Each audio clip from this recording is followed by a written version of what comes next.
Hi guys, this is BJ Hathaway here at Augusta Golf Instruction. So Rory McIlroy is back on top, world number one.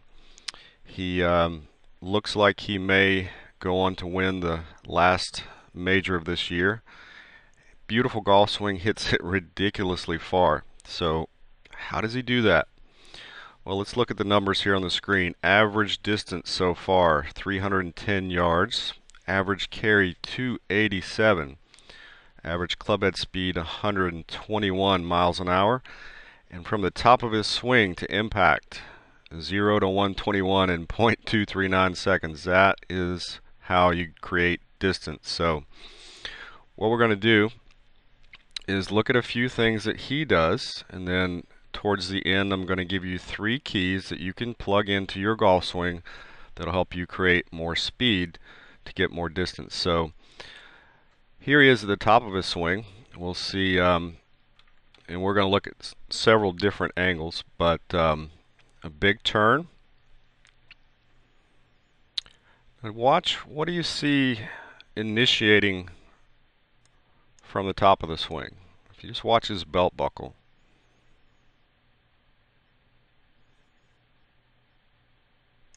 So we don't see any real activity from his arms. If we did, we'd start to see this angle at the right elbow start to straighten out, or we would see this angle start to dissipate really quickly. So Rory's hip speed is 150 degrees per second faster than the tour average. So that's from the top of the swing through impact. He is really unwinding. That creates a shoulder rotation that is about 200 degrees per second faster than the tour average, which generates an arm speed that's about 200 degrees per second faster than the tour average. So therefore he's going to basically be using his core, the unwinding of his pivot, to create that speed. And let's look, where does he get to with his body at impact? So there's impact. Look how much his hips have opened up, and look at the angle of his shoulder. So a lot of times players are under the impression that your body should look the same at impact as it does at address, and we can see, well, nobody sets up to the ball with their hips, 50 degrees open and their shoulders 30 degrees open at address, but that's where he is at impact. So he is continuously moving through.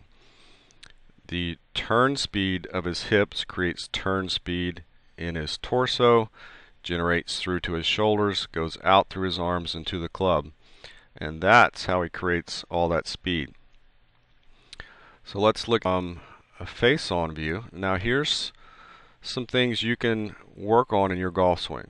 Now, mind you, Rory is very flexible. So he can create this really big shoulder turn. And by the way, he doesn't try to really restrict his hips on the backswing. He gets about 45 to 50 degrees of hip rotation, but he does get probably about 105 degrees of shoulder turn. So what I see with a lot of people who struggle with distance on the backswing, they don't really turn.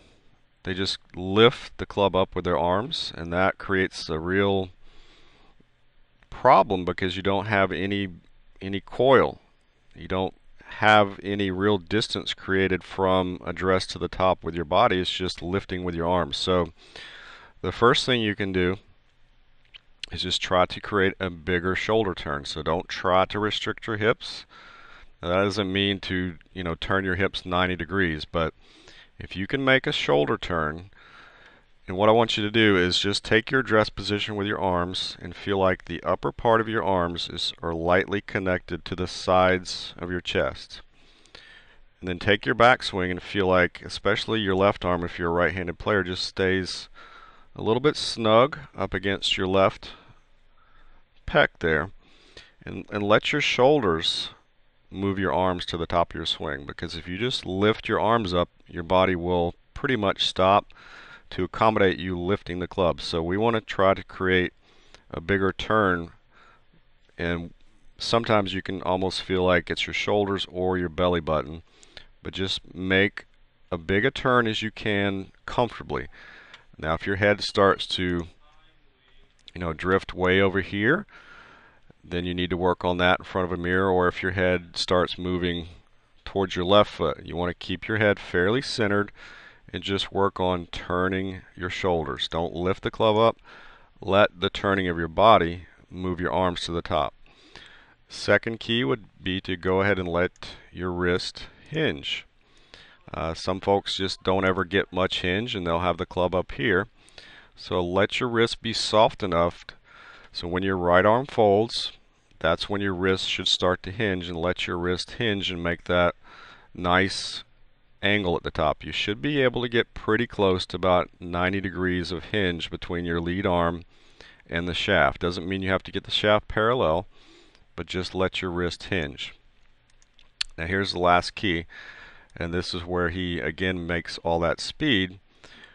We're going to see he has a little bit of a down move, and then he's going to really just turn. So we don't see any activity from him trying to put the club on the ball, nor is he stopping his body and just swinging with his arms. What he's really doing here is just turning through, and fortunately for him, he can turn through faster than the best.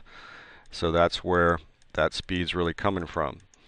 Now this is going to be a little bit of a trust issue. So if you've had that sensation from the top of the swing that you're trying to put the club on the ball, or that you're trying to pull your arms down, what you're going to do in both of those situations is actually slow your body down. So that would be like if you were in a very fine sports car and you were trying to get maximum acceleration from a stop, and you pushed in the clutch and went immediately to third gear and tried to start off from there. You're going to have a little bit of power and speed, but not near as much as if you started in first gear. So just remember, whenever you try to hit the ball from the top with wrist activity or pulling your arms, you're actually slowing your body down, and you're not going to get that speed that you could get by just trusting that if you coil up and turn through, that's going to create that secondary third gear, fourth gear, fifth gear that's going to create that speed for you. So that's how these really long really long hitters are doing this. They're not really trying to hit the ball, they're trying to uncoil, and as they got better and better at that, they could uncoil a little faster and a little faster and a little faster. But that's your keys. Make a big shoulder turn, let your wrist hinge, and trust your swing. If you will turn through, that will generate the speed for you, and your body won't get in the way and actually slow you down. Okay, so there's 3 simple keys for you to create some more distance, and I appreciate you watching. If you have any questions, let me know.